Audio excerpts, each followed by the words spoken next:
It sounds like you're framing this as a very personal thing and not making as many like prescriptive statements as I am of like I'm like I think you're all fucking wrong and you're more like well this is just how I am. I think that different people have different languages of love that illustrate or convey emotions from one person to another. I don't think it's wrong to have any of these, but some of these are like definitely not for me. And I think you have to be careful probably in setting yourself up to um, adhere to a certain love language if it does nothing for you. Because I think in the long term, it's probably going to be very difficult to keep up, especially if it becomes like a demand such that you get in trouble for not doing it. But that's like a personal relationship take. I don't know if I'd prescribe that to everybody or not. I'm not sure. Are there any prescriptions you would like to make about this? I mean, other than the one you just did, which is don't sign up for engaging in a love language that's going to make you feel like uh, Yeah, that's probably the one I would make.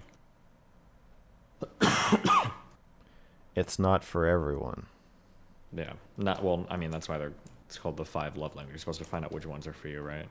Okay, but yeah, but usually in that concept, Hmm. it's like either it'll resonate with you or it won't resonate with you. But I feel like I haven't read the book or whatever. But Neither. my understanding is, and I've not heard people talk about it, like you being completely fucking appalled by one of them. I think usually it's like, oh, you don't understand physical touch is very important, but your partner does. So like you have to give him a foot massage and then he's going to feel loved way more than if you got him like a new hat or if you told him he was cool or whatever. But I feel like they don't really talk about like what do you do when you're horrified by somebody else's love language. What do I do if I'm horrified?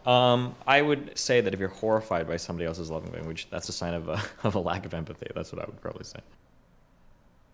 Okay, not horrified, but if you just really don't like it, you feel oppressed by the expectation that you'll Then you would fall into what I said before, which is don't sign up for something you can't handle. Like I think it's really dumb, so I'm trying not to prescribe or subscribe to it as much anymore. But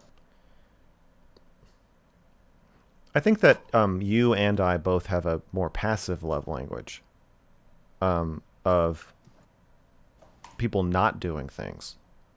People being reliable, which usually means not flipping out and disappearing or betraying us, and people just sort of like showing up and doing what we kind of expect them, doing what they say they're going to do. I think that's probably maybe important for to you, me. yeah. Yeah, you don't think so for you? I think I have the what's the name of the child? There's some. Do you know all the attachment styles? Anxious, avoidant. There's Uh, one where the child is not doesn't care if people leave or not. I think I'm that one. I don't really yeah, care as yeah. much. I don't remember what it's called. Something. I think it's something avoidant. It might I want be, to say like maybe. indifferent, but I don't remember what it's called. Yeah. I think I'm Oh that. yeah, the child, the like the mom plays with the child and then leaves, and the child has like no reaction. Hmm. I'm that one. The Sigma kid. Um. Okay, but how's that translate to your love language? What makes you feel loved? Well, I don't think that has anything to do with love languages, but you were making broader descriptions about like wanting people to be reliable or not reliable. I don't think that has anything to do with love languages. Well, I think for me, what makes me feel loved in a relationship is when the person like shows up and does what they say they're gonna do. Okay, that's fair. And I feel like you've expressed um, with friendships or building trust with people um, that it means much more to you that somebody can go 6 months or a year or 2 years being who they say they are without ripping their mask off and revealing themselves to be some kind of like horrible monster. That means much more to you than like a grand gesture. Um, yeah, maybe. Um, this is a more complicated talk. I don't want to ruin your viewer calling guy. Okay. I'll say that like I think that what I've found for some of these um, is done a lot of reflecting the past couple months on a lot of relationship oriented stuff. I'm starting to wonder if the love languages are total bullshit, and if actually every person likes all five love languages, it just kind of depends on like how the person does it. Does that make sense? Yeah. So like I don't I would say that like I don't like compliments at all. I don't give a fuck about compliments. And I felt that way for a long time. But I've reflected a little bit and it's like, actually, I don't know if that's true. Because if somebody that I respect compliments something that I care about, I actually do like that. If somebody that I have a lot of respect for, say on like I play a really good game of StarCraft or League of Legends or whatever, and somebody I respect is like, oh, it was really good how you noticed that. I actually do like that. But when I think of compliments, I normally think of these empty, hollow, like, oh, you're handsome, or oh, whatever. And it's like, okay, yeah, I don't give a fuck about this because I don't care. I guess as much about like looks related stuff. This isn't something I care about as much. Um, but if it's from somebody that I respect over a thing that I care about, I do actually like that. And then I wonder, and then I look to like the other like acts of love, and one might be like quality time. And I guess it's like I don't care about quality time that much because I'm really independent. But then when I think, well, actually, if it's an event that I really like doing, actually, I think I do like quality time. So now I kind of wonder for every love language if maybe everybody does like all of these, but people view them kind of one-dimensionally sometimes or in different ways. And it's like, well, I think that there are certain types of things in every love language that anybody could like, assuming it's done correctly. I think. And you think maybe people are just very bad at complimenting empathetically in a way that actually means something to the person receiving the compliment. Sometimes, yeah. Or there's like sometimes there's like a base set of compliments that most people care about, but I don't care about. So then I come off as like detached or something, or not having that love language. In reality, I do. I just there's like a more specific thing that I Because then care they're about. just communicating to you that they don't understand you rather than Something, or they're projecting. They're projecting actually when they're what they want to complimenting hear. me. Yeah, they're telling me what they want to hear. Actually, yeah. So like if somebody compliments me a lot on my looks, they're probably somebody that enjoys being complimented on their looks. Does that make sense? Yeah. Yeah, I think that's what it feels like. Yeah. Okay, caller, what do you think about all this? Um, so very interesting.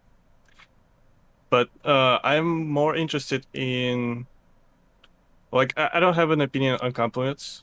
I don't know if it's good or bad. You're talking about like how I think about setting a boundary and saying I don't want to do it versus like Yes. okay.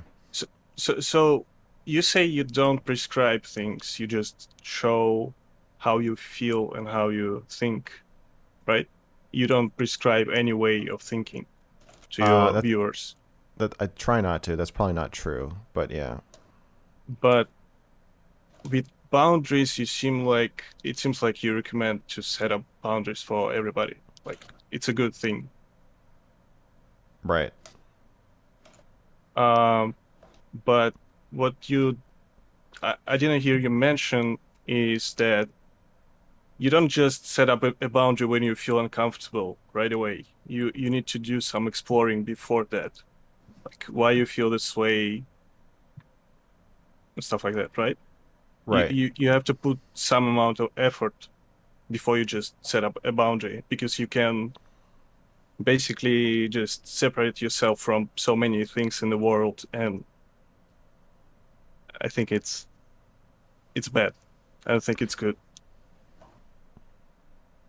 Right, to not just run screaming at the first sign of discomfort. Yeah. Yeah. So you're saying that you think I'm too quick to set boundaries or encourage people to be too quick. You don't you just don't mention that part, I feel like, enough when Yeah. when it seems like you recommend boundaries. So Okay, so it comes off like this is just what I could think of compliments. I haven't really thought it through. I haven't really paid attention to how I feel or how it's mhm. affected me. I just don't like it and I'm not doing it and like Yeah, fuck you all. I think you doing it, like exploring. I believe that you do enough exploring before setting up a boundary, but you But just I don't talk about don't it. mention. Yeah, yeah. Yeah, maybe I'm being too I'm too scared to talk about that part, or I'm being too like I just want to seem like I have the answer when Mm, and then when I say I'm 37, so I've like thought about this a lot. I've skipped that. Yeah, I see what you're mm, saying. I think this is good feedback. I appreciate that. yeah, no problem. I think. that's it. That's all I got for now. Don't want to take much more time. Okay. Well, I thank you for calling in, and Yep. talk to you later. Thank you. All right. Bye. Take care. Bye. All right. Well, hey, I love you, buddy. I gotta dip out. I love you too. Stay safe. Be careful, bud. Okay.